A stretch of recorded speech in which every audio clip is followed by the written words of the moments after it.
All right. Oh, I think oh no, we're good. I'm just gonna move this a bit. All right, can you hear us all right on Zoom? Yep. All right. So we've got some people on Zoom, some people in person. We're gonna get started here since the recording's already started. Um, yeah, just move this out of the way. Yeah, so welcome to our imposter syndrome workshop, everyone. This is an event I started last year that got a really good reception, so I'm just hosting it again this year. All right, so we'll get started. So our agenda for tonight, we have introductions. We have a presentation from Health and Counseling Services at Carleton. And we have a panel of some alumni who are going to be here in a bit to discuss their experiences with us. And then we'll have a brief workshop section at the end. So introductions. Hi, my name is Bailey. I'm the NEM chair at Carleton this year. I'm in 5th year engineering physics and my pronouns are she, her. We also have Gavin here who can come on camera too.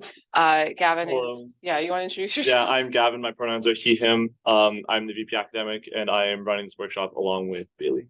Yeah. Right. So we were lucky enough to get a presentation from Health and Counseling Services at Carleton.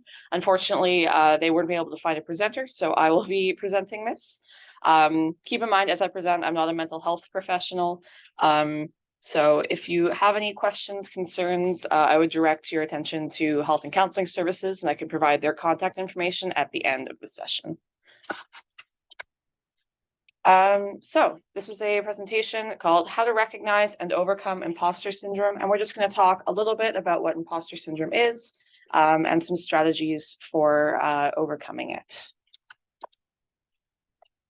So what is imposter syndrome? The term imposter syndrome was first coined in 1978 and defined as having 3 main characteristics. The first being the belief that others have an inflated view of your abilities or skills. The fear that you will be found out and exposed as a fraud, and the persistent attribution of success to external factors such as luck or an extraordinary level of hard work. Later, creators of the term stated that they would prefer to use the term imposter experience as it is experienced more frequently than initially thought. Although traditionally seen as a female phenomenon, research has shown no difference in self-reported imposter feelings among male and female college students, professors, and professionals. What triggers imposter syndrome? Even though there is a very common experience, there are times of transitions that are more likely to trigger the manifestation of imposter syndrome. When first qualifying in your field, your first degree, first professional qualification, or any new step to legitimize work in your chosen field. When starting a new course or educational experience, such as newly admitted grads, or being promoted at work. So who experiences imposter syndrome? As you can see, there's a really big list here, but there are some categories that are more at risk to experience imposter syndrome. Students often perceive their peers as more mature, more intelligent, or more hardworking than they are. This can be experienced more intensely by subcategories of students who are in the minority, such as mature students or international students.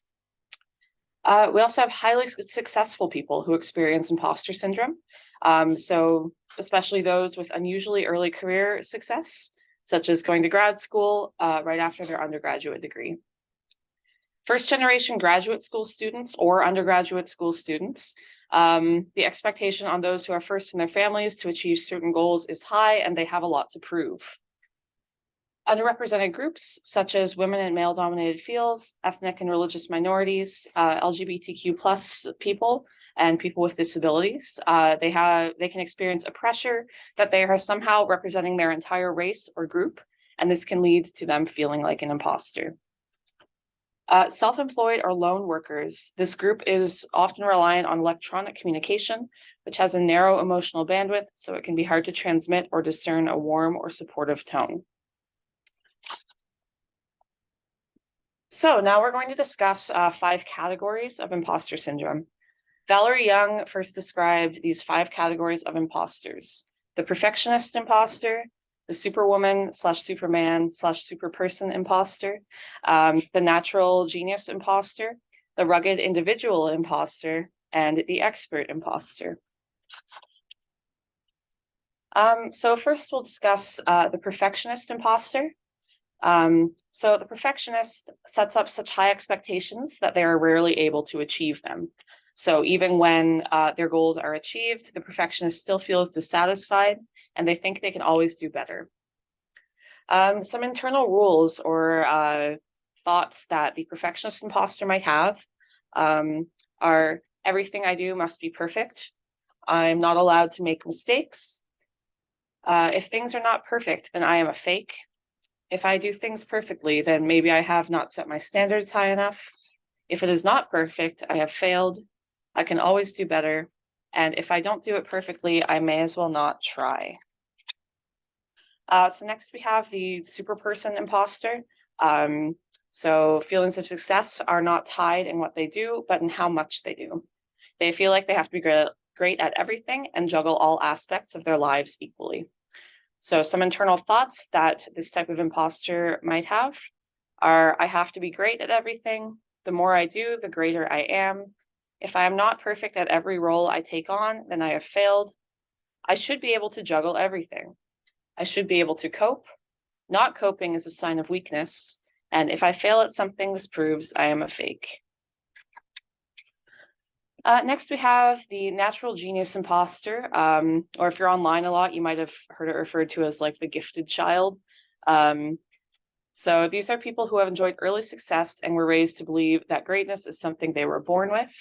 It may be the case of students who have achieved high grades with no effort, and suddenly they must work hard, such as when starting university. Some thoughts that a natural genius imposter might have are, I should get everything right the first time. This should be easy for me.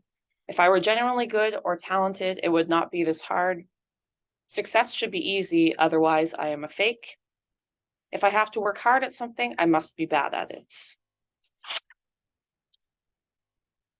Next, we have the rugged individual imposter. For this type, success means you can do everything well on your own. If they receive any help or input, then they will dismiss their own success. So some internal rules of the rugged individualist are, I should be able to manage on my own. If I am offered help, then my phoniness has clearly been discovered.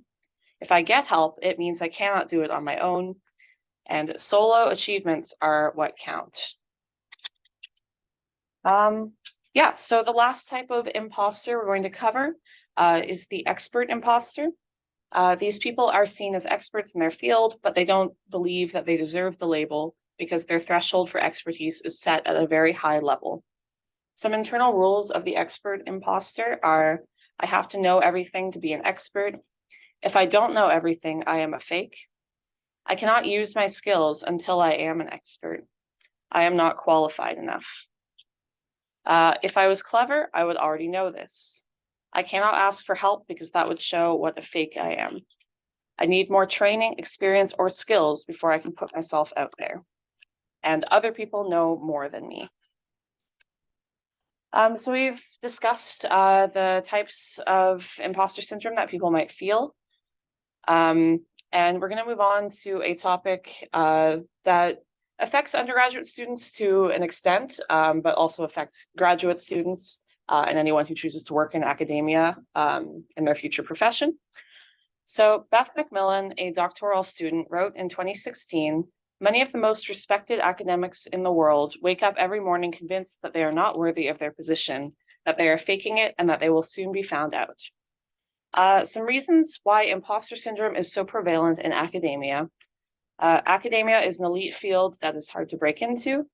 Academics are held up as experts and are constantly judged on their research outcomes. It is a very competitive field. Getting published and securing research funding is only at times or by few managed. The weight of living up to your own reputation can feel overwhelming. Some signs that you may experience imposter syndrome. You find it difficult to accept praise. You are likely to dismiss good work as not much. For example, saying to yourself, it was easy, anyone could have done that, it was nothing special. You are more likely to attribute success to luck, goodness of others, or external circumstances. You are more likely to attribute lack of success or failure to your lack of skills or not working hard enough. You want to be the best at what is important to you, and you are more likely to focus on what you have not done well compared to what you have done well.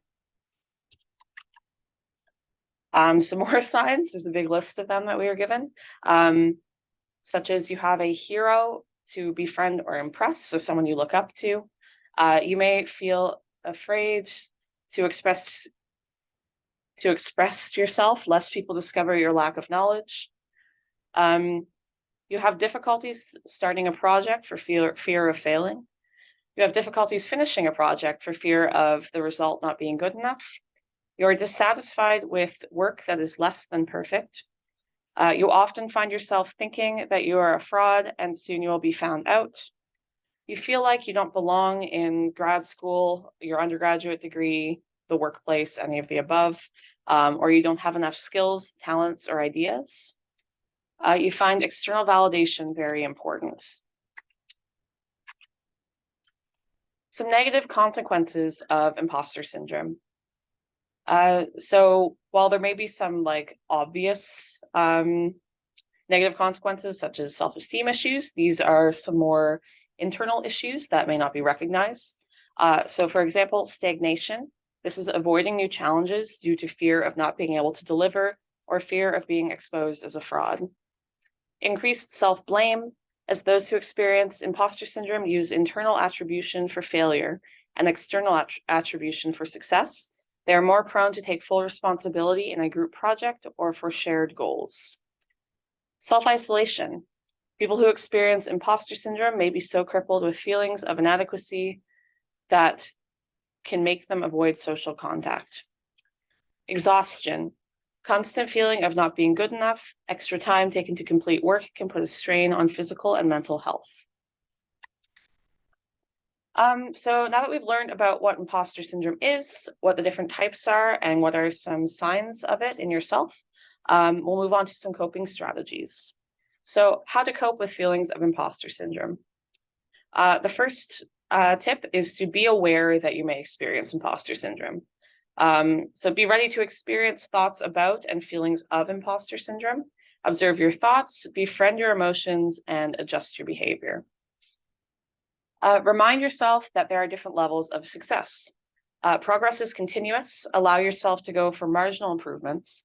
Set small, measurable, and achievable goals, and set realistic time to make the identified improvements. Finally, learn to accept failure as a source of learning. So try to assess both internal and external failures that led to failure, factors that led to failure. While accepting your contribution to the failure, be aware that you don't have control over all the factors involved when handling a task. Another couple strategies are to go back to the definition of imposter syndrome, which we discussed at the very start of the slideshow. So these are feelings of inadequacy and self-doubt that prevailed despite obvious accomplishments and successes. Remind yourself that only smart, sorry guys, I didn't write this. Remind you that only smart, high-achieving people usually experience imposter syndrome. The very fact that you are experiencing those feelings says a lot about you. True imposters tend to not feel like imposters. Finally, make sure you seek support. So remind yourself that you are not alone and that many graduate students and undergrads and people in the workplace experience imposter syndrome. Talk to others who share similar experiences that can help you recognize it is normal and motivates you to work on it. So this could include going to events like this workshop, meeting other people in your program or in your field or in the workplace, and just being open about it, basically. Some more strategies include being kind to yourself. So recognize that there may be times when you miss out on social events or activities. Do not beat yourself up for passing on something when you know you don't have the time or when you need some solitude to reset. Allow yourself to have meaningful breaks and disconnect from time to time. Stay true to yourself. So know your values and purpose and stay true to them. Remind yourself why you're in your degree and accept that handling difficult feelings is what you need to go through to hold your position or to succeed in your field. All right, and we have the references page here. So thank you again to Health and Counseling Services at Carleton for providing this slideshow. And now we're going to move on to a bit of a discussion while we wait for our panelists to show up. So we'll take a little break here. We have some food. If you'd like to grab some, feel free. We'll give it like 5 minutes. Yep. We'll be right back. I'm gonna have some.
All right, so welcome back, everyone. So we're just waiting on our panelists for a little bit because we are a little bit ahead of schedule. So we're going to move into kind of the workshop portion. So this is something I came up with last year, and it's aimed at an online event. So those of you who are on Zoom, we're going to send a link in the chat in a minute here. And we're going to use Jamboard for this activity. Those of you in person can contribute either on the Jamboard on your devices. You can talk, you can write on the Blackboard if you want to, in what little space we have. Any of those work. And yeah. Yeah, I guess so. That is true. All right. Oh no, we should share the Jamboard with everyone. Yeah. All right. So we're gonna start off. We'll start with the people in person. So if we can go around, introduce yourself, your name and pronouns, and maybe like what program you're in. You can put that document on the screen. Yes, I can.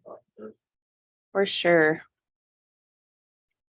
Yeah, we'll start with some introductions. So if you want to start. Sure. So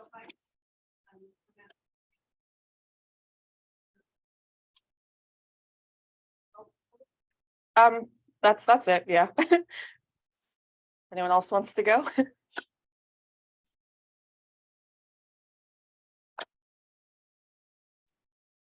Awesome.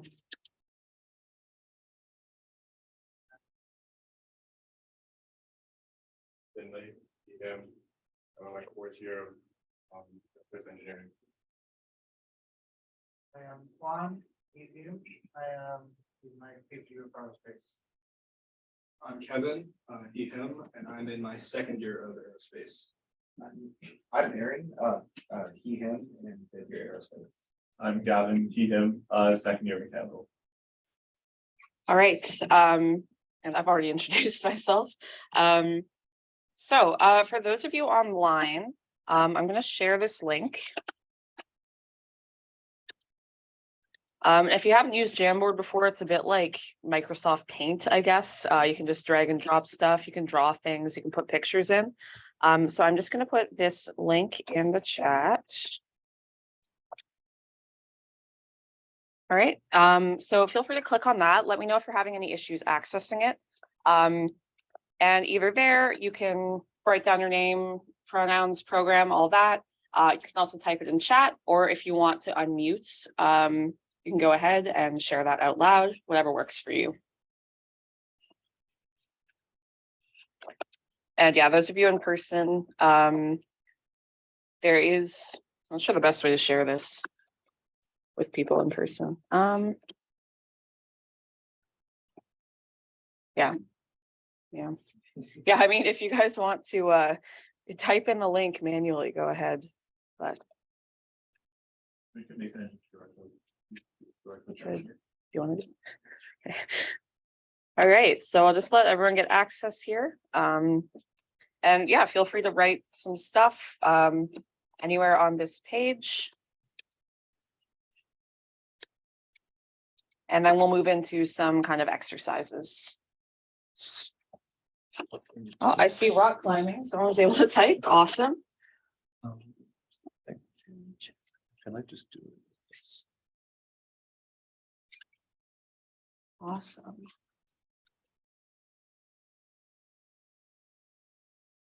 Just do it on the sleeves and door.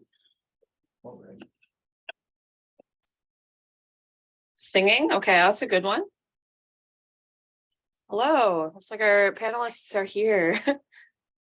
We're just doing an exercise in the meantime, so we'll get started with the panel in a few minutes, probably. There's some snacks. Yes, there are snacks. All right.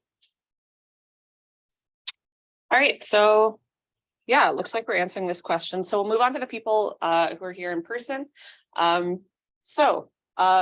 What are some things you like to do in your free time? If you don't want to share out loud, we're getting a QR code set up that we're going to send. Gavin's going to come around the room with it. Or you can feel free to talk if you want to. Wait, no, it doesn't work. It doesn't work. You have the Jamboard out. You download the Jamboard You can download the Jamboard app, or you can talk. Yeah, that's true, yeah. If anyone would like to share. So I'll go, in my free time, if I can remember how to add stuff, yeah. So I like knitting in my free time.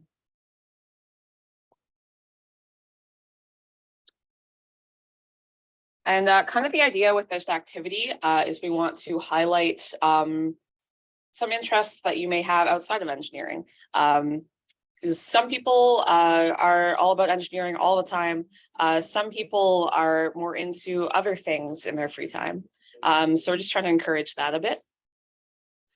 Yes, question. Or I want to add. Oh yeah, yeah, what can I add? I like the book. Awesome.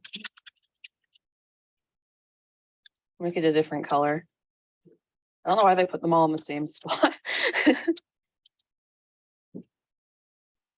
All right. We'll just wait a few more minutes. People have a chance to add. Jet ski, yeah. Oh, skiing. I heard jet ski. Nice.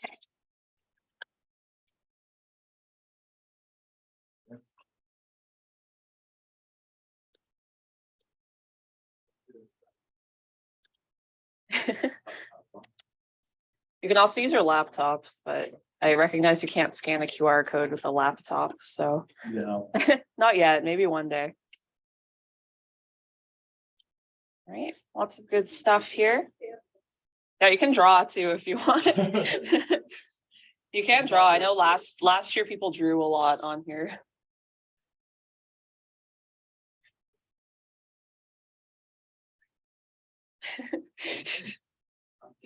Engineering, okay, fair enough.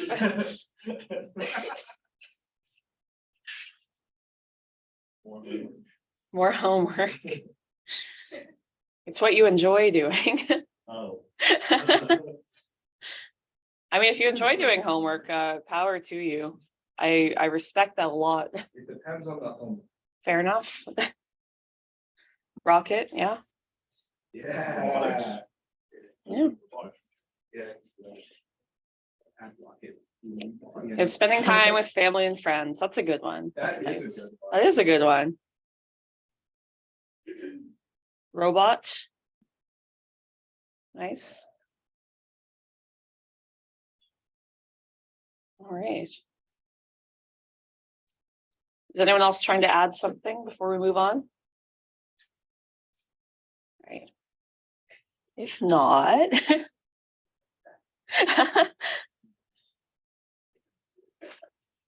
So I discovered this last year when I was creating this event, actually. Didn't know it existed.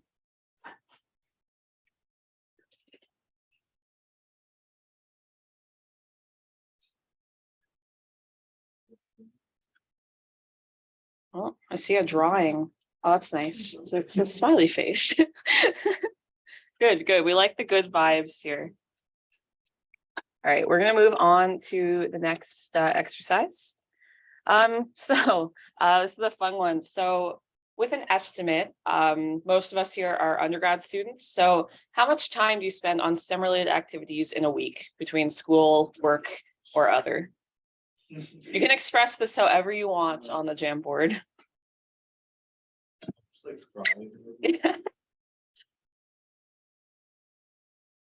Too much. Yeah, it can definitely feel like that sometimes. 120 hours. I don't even know how many hours are actually in a week.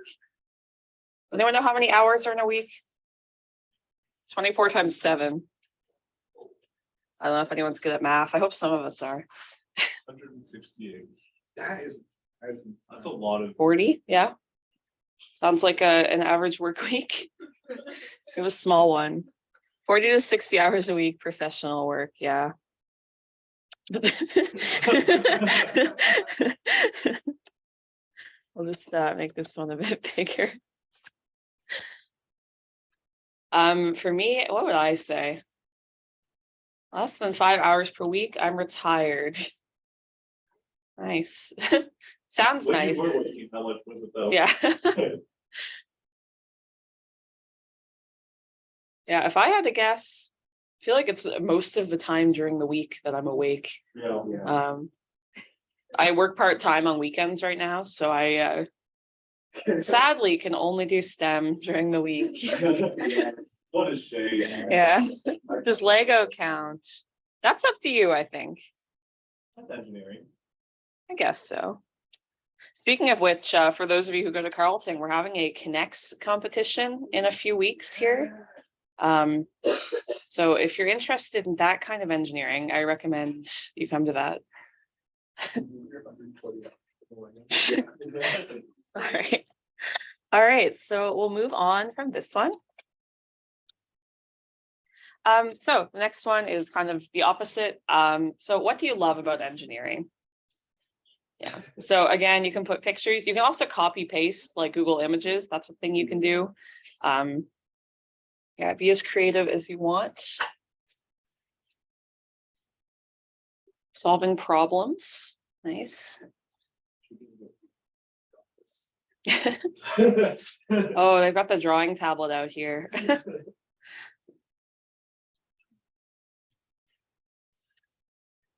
Oh, the Zoom link? Is the Zoom link posted on Facebook, Gavin? Good question. Aaron, did you post? I can try it. I can post it. I can also hold up. Whatever you share. Did you? Yeah. I can do it. I can make a QR code real quick. Yeah. You could just like put in like this to the post that you have maybe. Yes, yeah, I can do that while we wait a bit. It's a bit of a tough question. Always new and interesting ways to solve problems. Pull up this link here.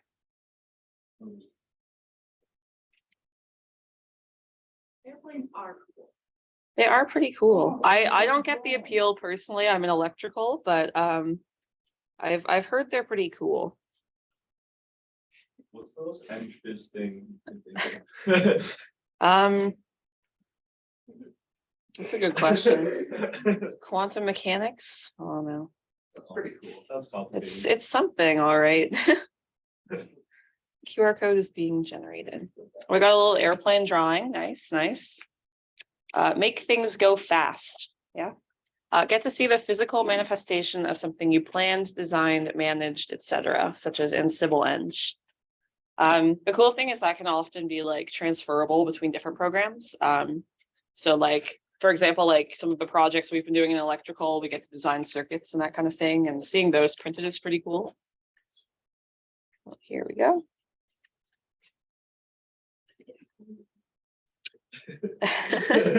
I wonder if you were drawing that with a mouse, I'd be really impressed, but okay.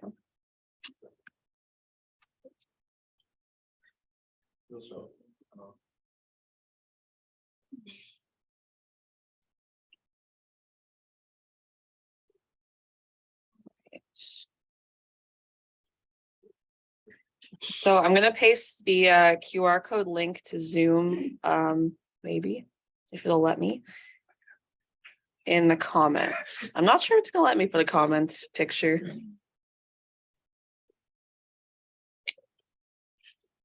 I'm not sure if it's gonna let me add a picture comment. You can probably just put the link. People should follow. I guess that's true, right? Yeah. It's been a long day, folks. Let me find. All right, so I'm going to post the Zoom link in the most recent CSES post about the workshop. Yeah. So if you look up Carleton Student Engineering Society on Facebook, yes, I can put it on the Instagram as well. Yeah. Just give me a second.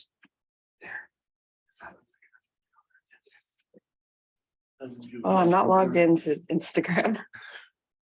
Oh, these are some great drawings. So seeing your designs become products. Yeah, that's always a cool thing. Get to work with a oh my God, I can never say this word, multidisciplinary team of people smarter than me. No, I agree with that statement. All right, and I'm posting it on the Instagram post as well. There we go. Put it on the CSS, Instagram. It's good. I got it. You did? Yeah. beaten to it. Yeah. Okay. So these are all really good. I see CNC. So if anyone here doesn't go to Carleton, CNC is a design competition that we hold at Carleton every year. Kind of branches off into OEC and CEC. Other engineers. Yeah, other engineers are pretty cool people. It's always nice to meet people who have similar interests to you, I think. All right, we will move on to the next one. So the opposite now. So what are some things you dislike about engineering? So that can be engineering work, engineering class, any of those.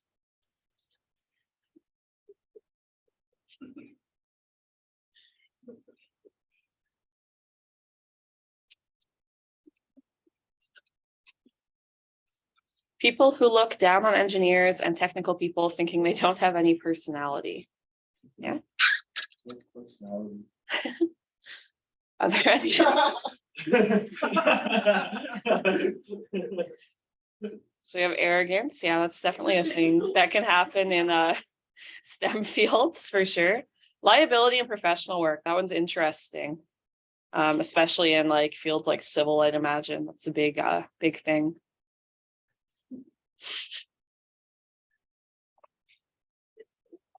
The question is moved. I'm trying to move it back.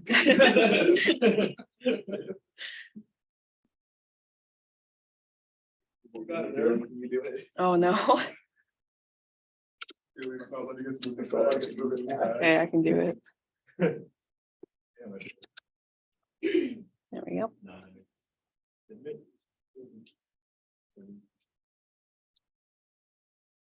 Arrogance. You can't see this.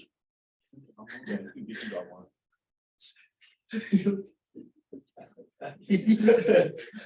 Contractors. Kidding. See. Drawings are welcome for this part as well. If you're feeling creative. Oh yeah, I can post it in the chat.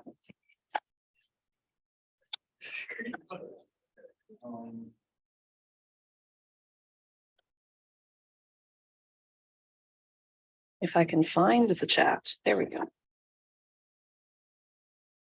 Awesome. We have a crying face. That's not good.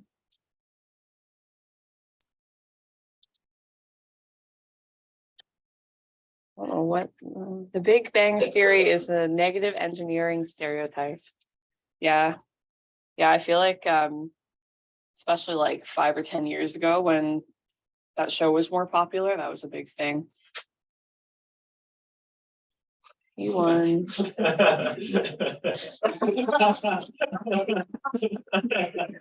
Someone like to explain for the electrical students in the audience.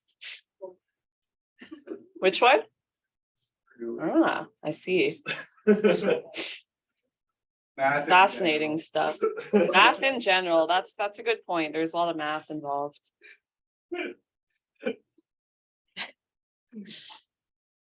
All right, the oh, here I should do a. I don't know if I can write with a mouse. Oh, it's really. Oh. There's the you know, I'm just gonna copy paste it. It's gonna be easier.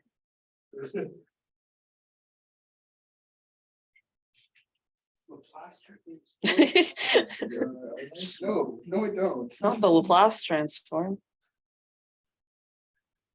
That's too much. It's too much. Deadlines, that's true. Deadlines, yeah. Yeah. That definitely carries over into the workplace. Yeah, we'll copy paste this one in here from my end.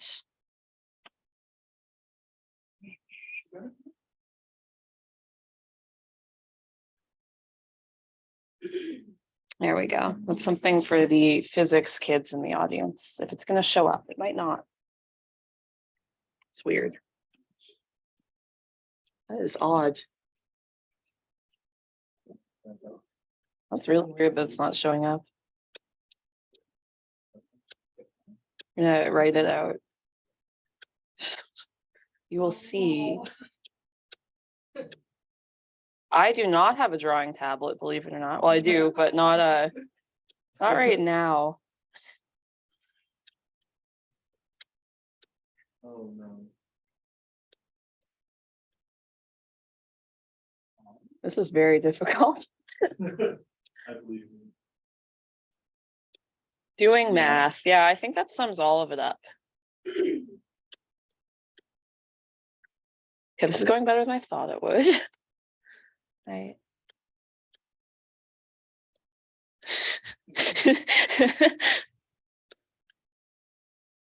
Yeah, it's weird. I copy pasted it, but it's not showing up for everyone else. There we go. The computer, the lab computer. They do, yeah. That does happen a lot, actually. It's slow, like running even Simulink, I find. The lab computer is just 3,600. Yeah, I agree with that one. It's a tough course. Simulink is very slow on some of these computers. Gotcha.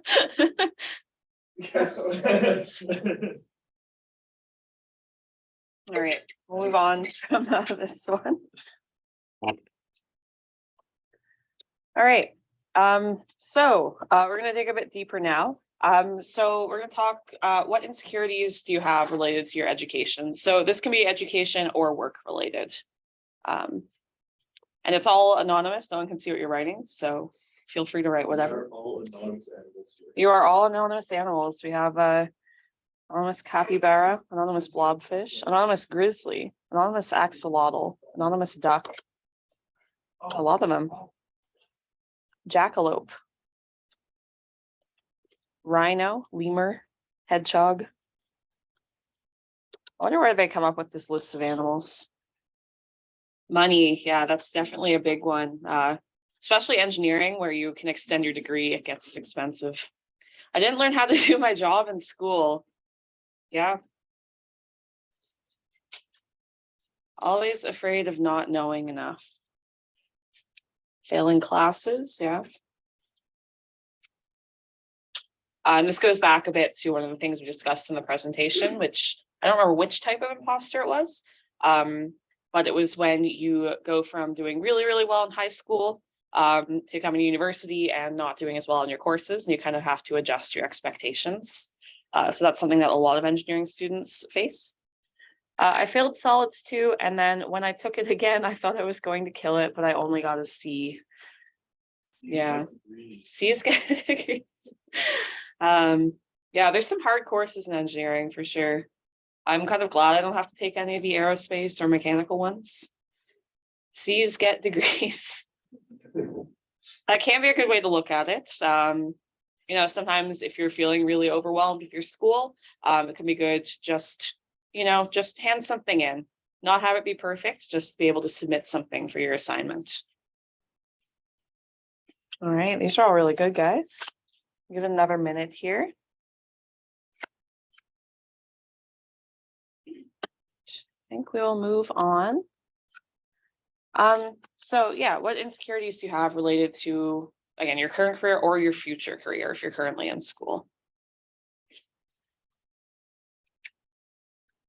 The not being prepared for the workforce was a good one from the previous page for this. Finding a job. Yeah, it's a bit tough right now, for sure.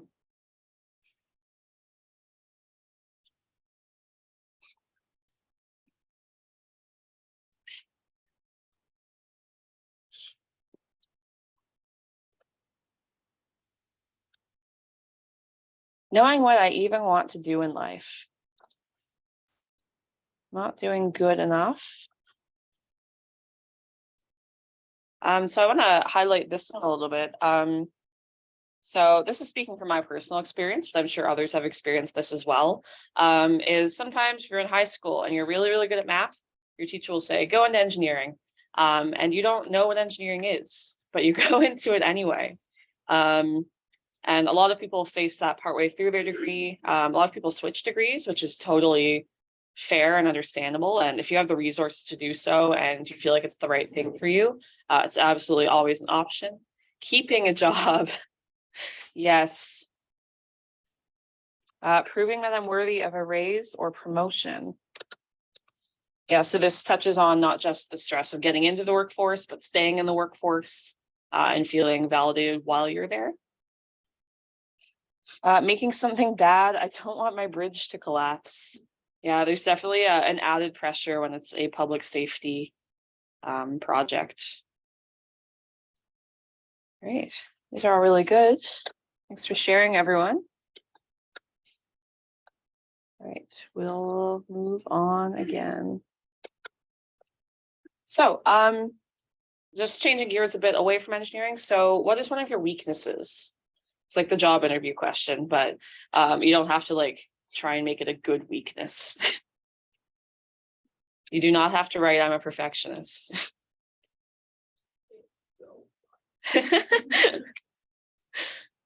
Time management. Yeah, that's a big one. Staying focused. Especially like a lot of us extend our degrees. I'm on my 5th year, for example, going into my 6th. And after being here long enough, you start to lose focus sometimes. Procrastination. Would you like to elaborate on the pro part? I didn't type it, I disagree with it. Oh, I see. Okay. What does it mean to you, Gavin? Okay, fair enough. Leaving everything to the last possible minute Mm, and cramming it all. yeah. It's a strategy. Yeah, it's a professional strategy, apparently. Getting overwhelmed easily, yeah, that can be a big issue. Okay. So we'll keep this moving. I don't know what this was. This is from last year. What is one of your strengths? So this is on page 10, by the way. Some of these were left over from previous workshops.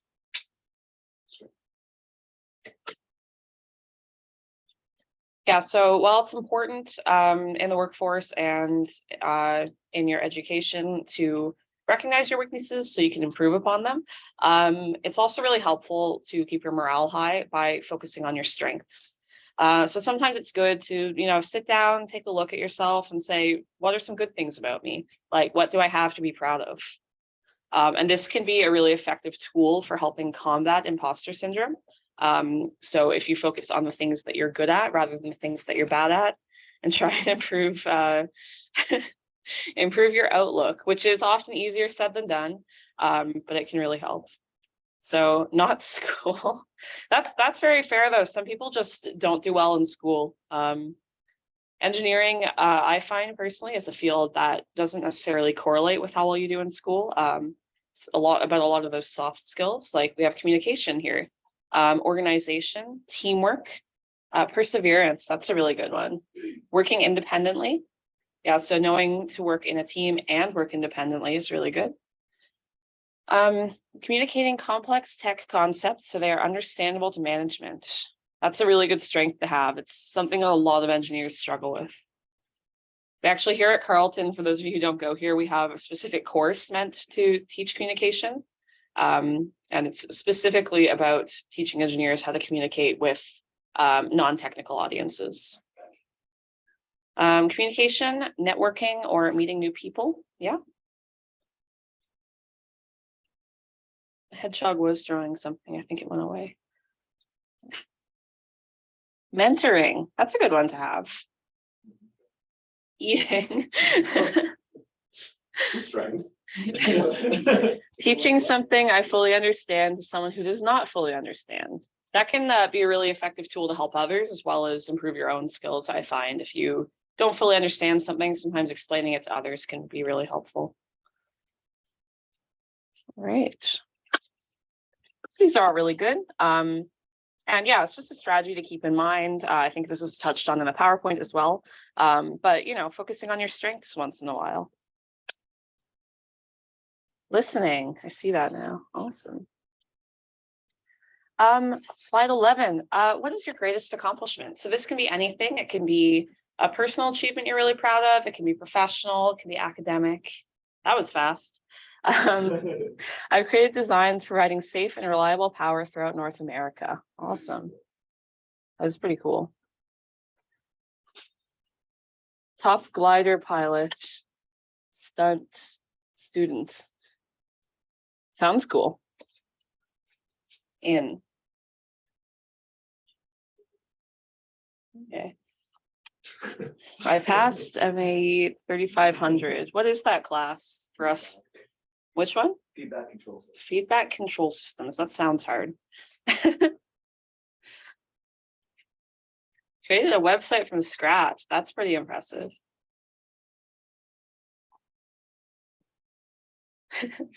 Someone just thought of one. He's excited.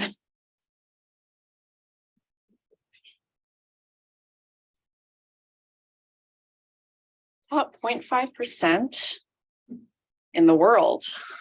That isn't, you know what? That is impressive, actually. Rocket League is very hard. I'm really bad at it. GUE. Yeah. Top 0.5. Is that true? Yeah. That's Carleton has a Rocket League team. Cool. I have my name on 2 different patents. That's really cool. That is really. That is very cool. What patents? Curious now. If you're allowed to share. Confidential information. Yeah. I passed Elect 501. So again, for those of you not at Carleton, this is a pretty tricky second year electronics course that can have a high fail rate. So passing it is pretty impressive. What is your grade? You can write it, yeah. First robotics, awesome. In all caps.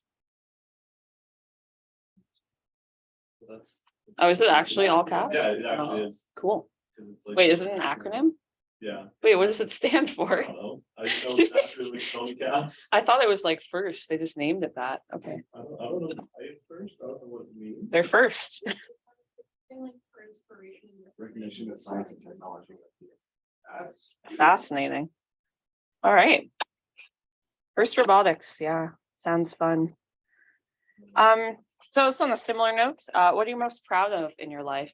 So this is on the same note of just focusing on positives in your life when you're feeling a little bit down about yourself. Yeah, that's exactly what I did, right? Making. I have not given up. That is great to hear. Studying engineering. Yeah, engineering is a very tough thing to study for sure. Making it to where I am today. Awesome. I still graduated. I proved myself that even with hard work, you can still be very successful. Great. Just in agreement with making it to where I am today. I survived a long career and I'm now mentoring. Awesome. Yeah, mentoring is definitely a great way to give back to younger people or less experienced people.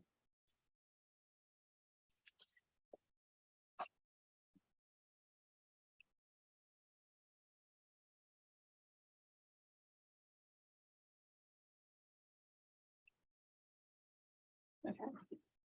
Not dropping out during COVID. That's a good one. Yeah. It was a tough couple of years for sure.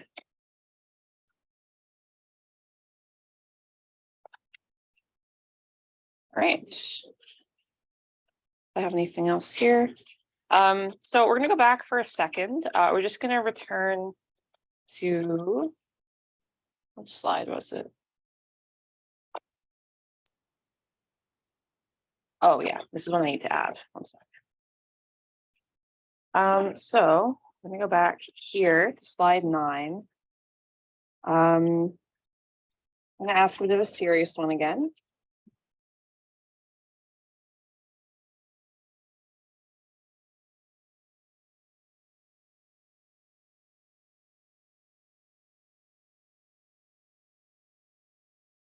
Cool.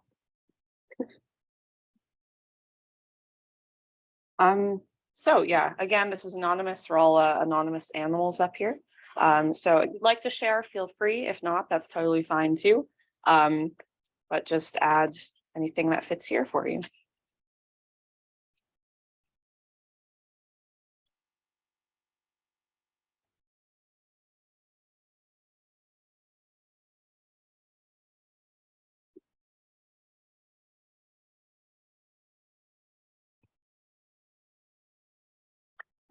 All right, so we have, it's easier to just give up. Assignments are tough. Assignments are tough. Honestly, a lot of the time, for me at least, assignments are harder than the exams. It can be really rough. That I'm not good enough for my work and in over my head.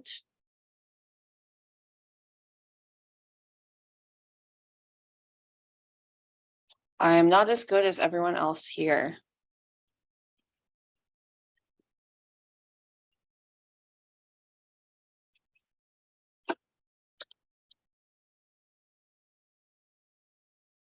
I've got the drawing tablet back there.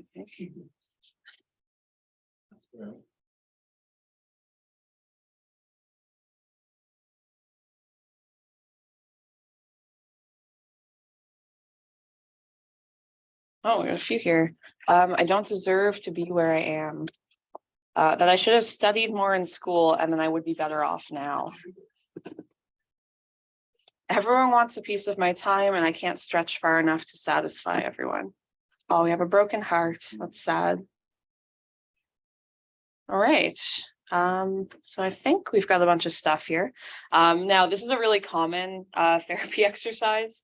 We're going to go through it anyway. So I want you all to look at this list that we've made here of some negative thoughts that we sometimes tell ourselves. And just imagine that you're talking to a first-year engineering student and you're saying these things to them. So if you imagine that, you can kind of realize, you know, these aren't things you would say to someone else. And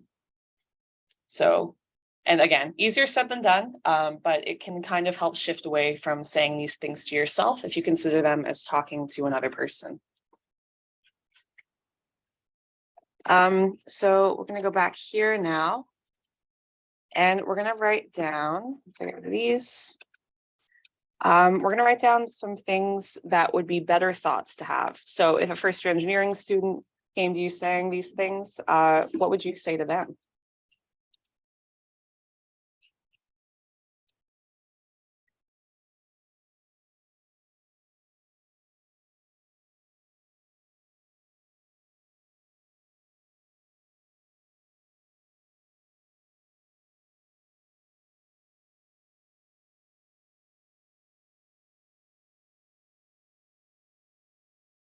You're not alone. It's a really good one. You can't compare your worst to everyone else's best. I like that. That's really good.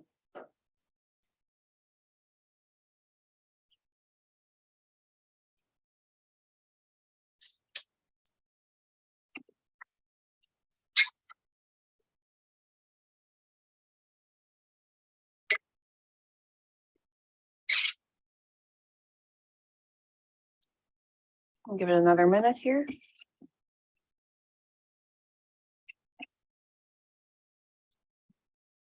Making it to this point is already a massive step. Being here proves you can do it. That's a good motivational thought. Yeah.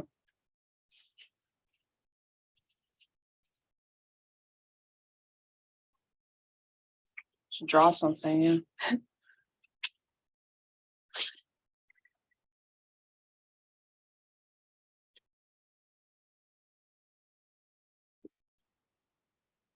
Oh. Lopsided.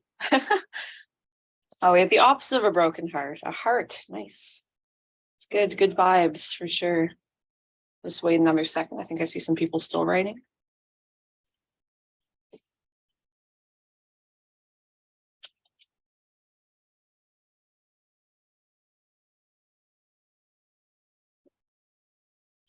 In 30 years of practice, no one has ever asked what my grades were. That's really interesting. Yeah, it helps put it in perspective.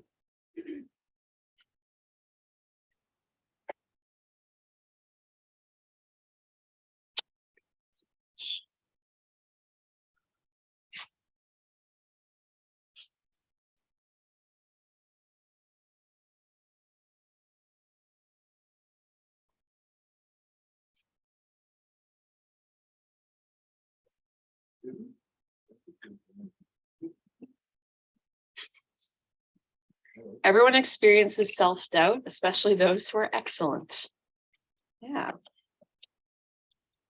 No one expects you to be perfect, but you're here to learn. Yeah, and I think that applies not only in school, but also outside of school. You know, we're always learning things. Right. I think we'll move on to the last Jamboard before we move into our panel. I see someone's beating me here. I knew we weren't going to get through. I knew once I gave you guys access to drawing, it was game over.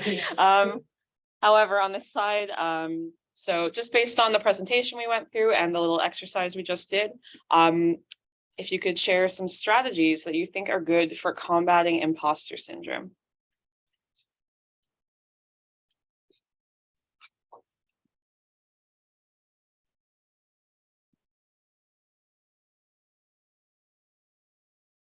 Journaling, yeah, that's a really good one. Challenging your mean self-talk, for sure.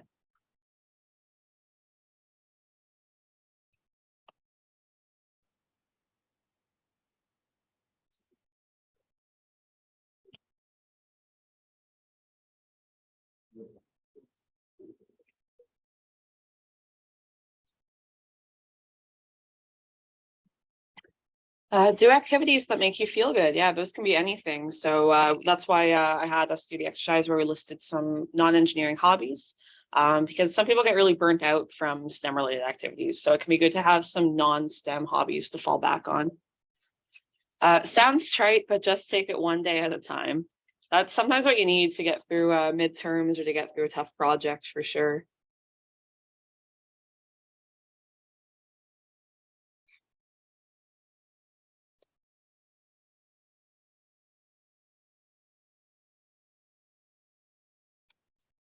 It is what it is. If that's what works for you, then absolutely. I remind myself that everyone else feels this way too, that feeling it is valid, but it isn't an indication of how well I'm actually doing. Talking to friends, yeah, that was one that came up last year for sure. Mindfulness, yeah. All right, it's all really good stuff, folks. All right, so while we finish up there, take another couple minute break while I get the chairs set up here. Feel free to keep adding stuff. We're gonna just take a couple minutes while we set up the chairs for the panelists.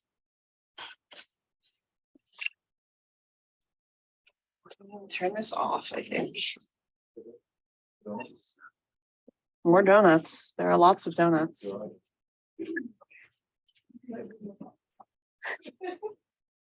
And then for those of you on Zoom, I'll just mute us for a bit so there's not too much background noise.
All right, we're gonna get started again, guys. Can everyone hear me, first of all?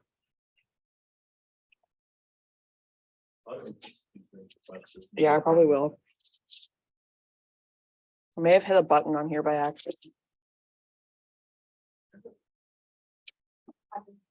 Yeah.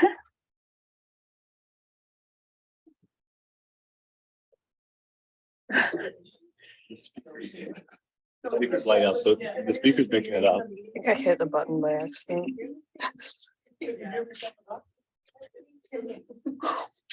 What do they do?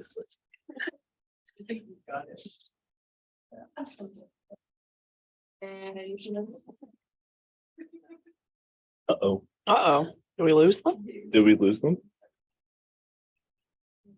Try going into the, are we using the right speaker still? That's a good question.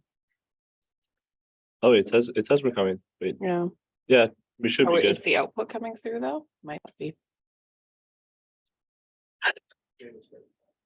Can't hear. Okay. We just can't hear you. Okay, Oh, that's not super important. type in the chat, I guess, if you, yeah, We'll probably do chat anyway. yeah. That's, All right. if you put that up there, I can monitor the chat.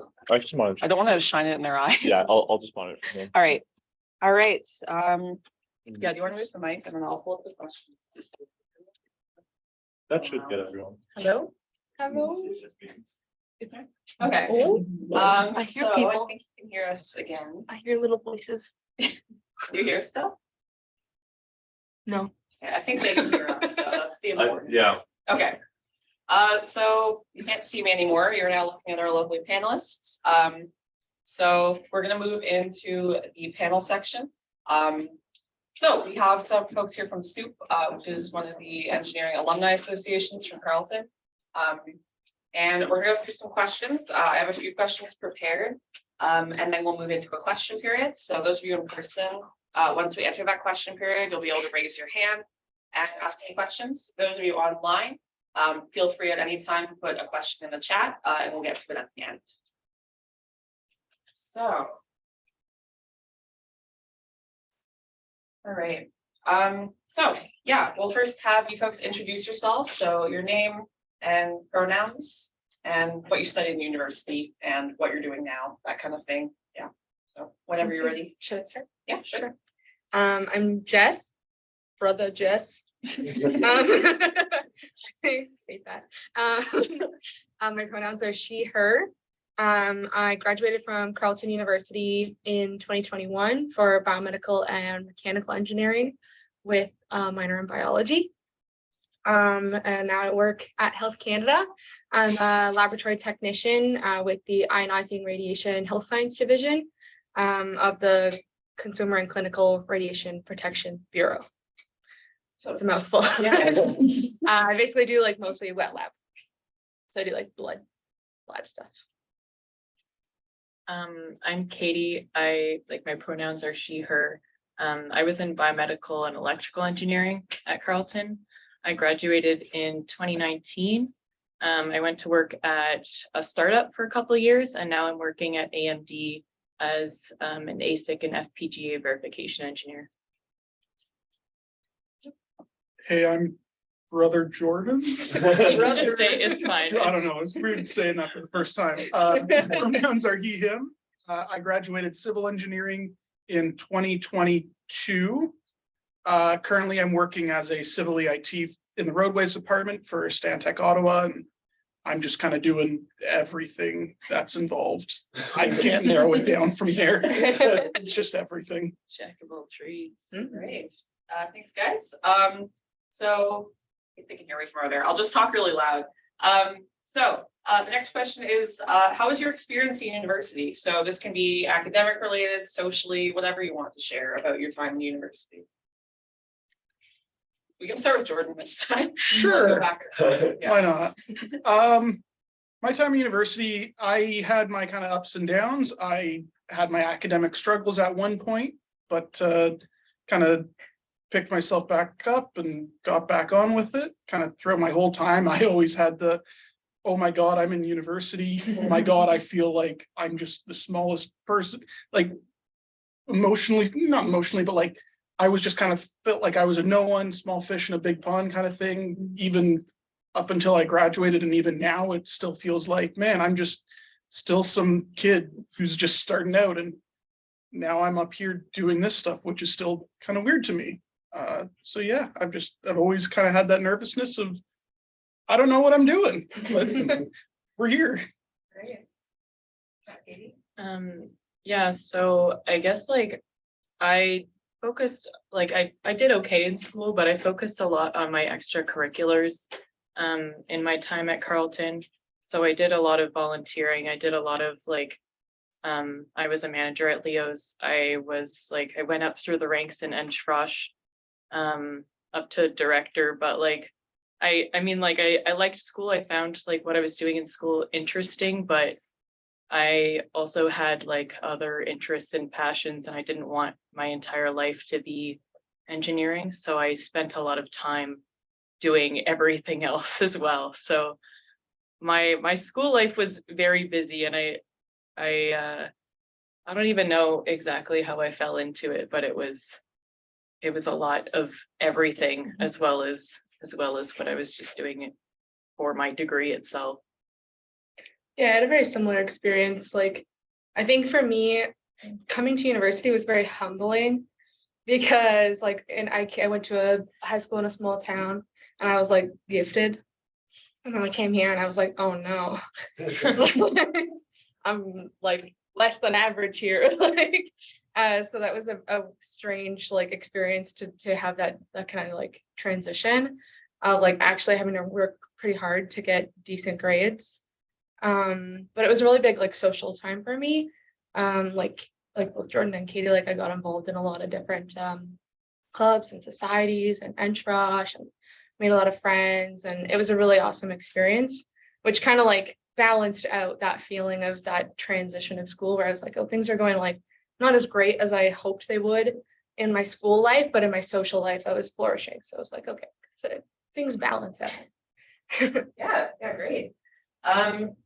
So yeah, well, now we'll move on a bit to the workplace. So how has your experience been since graduating? I'll start with Jessica. Yeah, it's been really good. I did a summer job where I was coding like the semester that I graduated. So I started it in May, and I was coding for a prof here at Carleton, and I did not enjoy that at all. And I really thought like I was like, coding's my thing. I'm good at it. Like, and I did this job in the summer, and I was like, I never want to code again. But I got really lucky, and I got a call from my supervisor from my co-op term. I did a co-op term at Health Canada when I was a student, and they called me and they said, do you want to start in September? Yeah, absolutely. So I left the job that I was doing. And I got this technician job where I got to do a lot of biology work, which I was really excited to do. And I really felt like I was in my element more than the like really heavy mech kind of stuff that I was doing in my degree.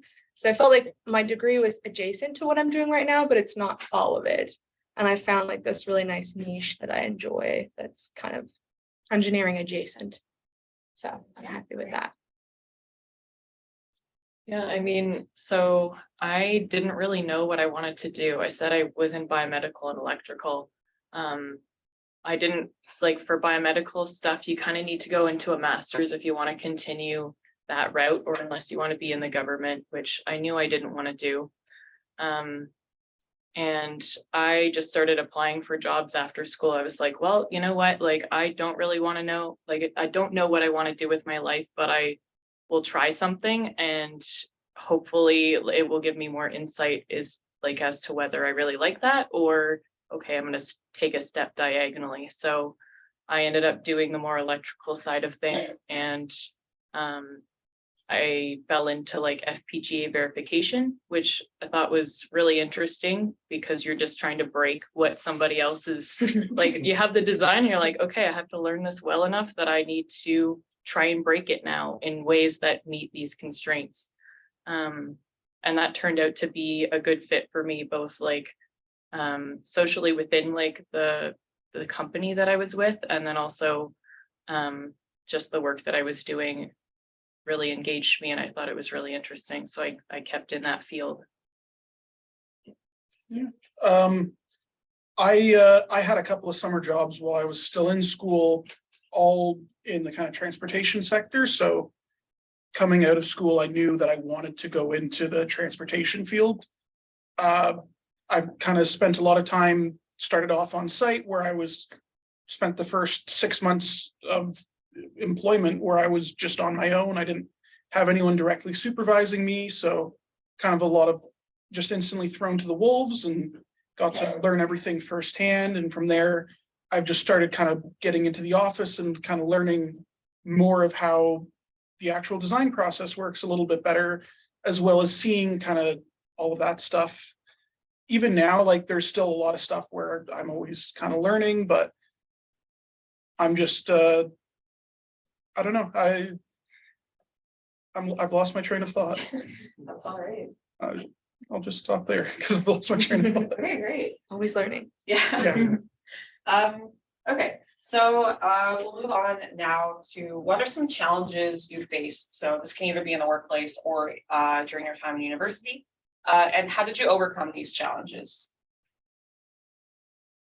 And whoever wants to Is start. this please. specifically related to like imposter syndrome? Not or are we just necessarily. talking in We have general? a more specific question about imposter syndrome after, so this can be about whatever you want.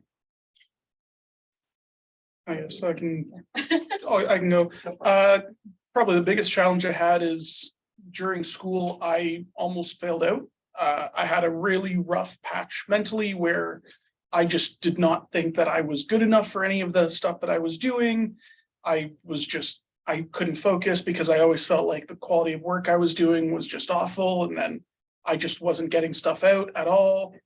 And I just I had to work my way through kind of gaining my confidence back in myself and kind of saying, I can do this stuff. I made it into university. I've gotten this far. I can get through this, and kind of just had to kind of rebuild my courage and just work my way through that. And just with the help of friends and kind of taking a break and getting professional help, I was just kind of able to get my mind back on track to realize that, yes, I can do all of this stuff. And yeah. Great, thanks, Drew. One thing that I found, like my transition from university to the working world, was I had a really tough time not having like definitive grading, like for how you're doing at work. Like the unknown there was really, it was something that I struggled with, of like, my boss isn't telling me that I'm doing a good job when I finish things on time, when I do stuff. Like, am I still doing okay? Like, am I doing my job well enough that they like me? Like, am I succeeding here? Or like, you're so used to constant feedback from like doing school for, the first 20 years of your life, that going into the working world, I was like, I don't know what to do with this lack of feedback. So you have to learn how to ask for it when you need that. And that's what that is, and not just that you're failing because you're not hearing anything. I think for me, the biggest challenge, like starting working, was when you're in school, like you're very much an individual, and your profs assign you, like, here's this lab or here's this assignment, this is what I want. Whereas when you are working on a team, specifically like for myself, working on a research team, like everything is moving so much, everybody is kind of working together towards the same goal, and there's a lot more like interpretation. Like maybe you'll have a meeting with a couple different researchers and like somebody else who's also a tech that's working on the same project, and you're trying to like parse out what your specific role in this is and what the dynamic is and how much is it appropriate for you to chime in or suggest things versus how much is it you should listen and do what people are asking. And I felt like those dynamics were new, and it took me a while to feel like, okay, I know my place, I know like where I fit into this team, and I know like what the expectation is of me, because I feel like it's not usually very clearly like communicated to you, like exactly what the dynamic is going to be like socially or in meetings and things like that. So that was like a little transition. All right, thanks for sharing, folks. So the last question from me is just about imposter syndrome. So based on what we've kind of gone through in the workshop and presentation, have you experienced imposter syndrome before, and kind of what did that look like for you? How did you deal with it? So as much as you're okay with sharing. Yeah, take a second.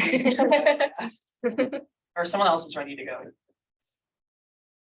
I mean, I'll just say that like at every point in my life where I've ever succeeded, I've had imposter syndrome about being there. So like, I don't know, it's the constant struggle of life, right? Like you end up earning something, or you tell yourself that you've earned it, and you think about, okay, well, maybe I didn't earn this. Maybe it's because I'm a woman in engineering. Maybe it's because I like have friends or mentors who have helped me get here, like that somehow it's nepotism, like for, I don't know, like in every aspect, you're like, oh my gosh, do I really deserve to be here over anybody else? Or all these people know what's happening and I don't, I'm just making it up as I go along. But that has been like every step of the way that I've succeeded, I have always had that, and I've kept on succeeding. So you can't really attribute that to not belonging there, because clearly you succeed when you're there, if that makes any sense. Yeah. Yeah, same here. I think we are really quick to congratulate other people and celebrate other people's successes, but we have a hard time like celebrating our own successes. And I definitely feel that all the time. I was submitting my application to present at a conference for my work. And I was like filling out the form. I was like, I don't know what to do about this oral presentation thing. Like, what should I say? And my manager was just like, do it. It's like, I don't know. So I did it, and they asked me to do the presentation. And I was really worried about the whole thing. And I was like, I don't know, like I'm presenting this work that this whole team of people did with me. And I feel like it's weird for me to be up there when I'm like, everybody's working on it. So why am I presenting it? And then my manager was saying, she has like 70 plus publications on this topic and is, this extremely well-known researcher. And she was asked to come give a speech when she was attending a conference. And she was like, me? Like, why do they want me? She was like, good news, it never goes away. Like that feeling, because we're like, what do you mean? What do you mean you? Like you know everything about this. And she's like, no, I don't know. I don't know everything about this. I feel like, oh, okay, cool. So like everybody experiences that. And I think that's like a natural sign that like you are human. Like you experience like self-doubt. Everybody experiences self-doubt. So it's not really an indication of how good you are at things. It's just that you're thinking about things. I mean, it does get better. Like Yeah. it gets easier to tell It does, yourself, for but sure. but it never actually goes away. Yeah. Yeah, kind of similar to that in my case. When I got hired on, talking with my boss early on, he kind of told me how they were trying to hire an extra 3 people at a school, and I was the only new hire that they got. So I kind of had it in my head for the first number of months of I didn't get the job because I was qualified. I got it because there was literally no one else applying, which is not necessarily a great feeling to have at all times, where you think I'm only just the pity hire because they needed a warm body. I've since slowly worked my way past it, because I'm realizing that I do actually have some stuff that I bring to the team. And it's just a lot of like, you need to stick to what you know if you're ever kind of doubting what it is, because I felt like I didn't know what it was and that I was just the warm body. But I realized that I do have value in what I can do. I've been focused on trying to do things differently instead of just keeping everything at the status quo. And just my method has always been, whenever I'm kind of feeling like I don't know what I'm doing, I just go back to something I do and figure out how to make something I do know work for whatever it is that I don't know what I'm doing in. Just always going back to that. Mm-hmm. It's hard when you like compare yourself to other people too, because you definitely bring different things to the table than what they bring. So if you're comparing the things that you aren't as strong in and you compare it to their like biggest strengths, you're not doing either of you justice. Like, Well, say somebody put it really well, saying like you can't compare your worst to somebody else's best. Like, yes, If I said that, yeah. We'll just stop that question there for now, just because I think the OSPE Zoom portion is wrapping up for this. Okay. But if you guys want to stick around for a few minutes afterwards, people who are here, Yeah, sure. Ask more questions. So we'll end it there for now. Ms. Lena, did you have anything to say for the end? Oh, yeah. Yeah, brought up a good point. We have sponsors. All right. So there's a bunch of sponsors for OSPE NEM, or National Engineering Month. So we'll thank the leader partner, Humber Faculty of Applied Sciences and Technology. Share your screen. Oh, I'm not sharing my screen. Thank you, guys. 1 second. Okay. All right, yes. So I think. There we Yeah, go. I see. Perfect. Yeah, we have a list of our champion partners as well, all listed here.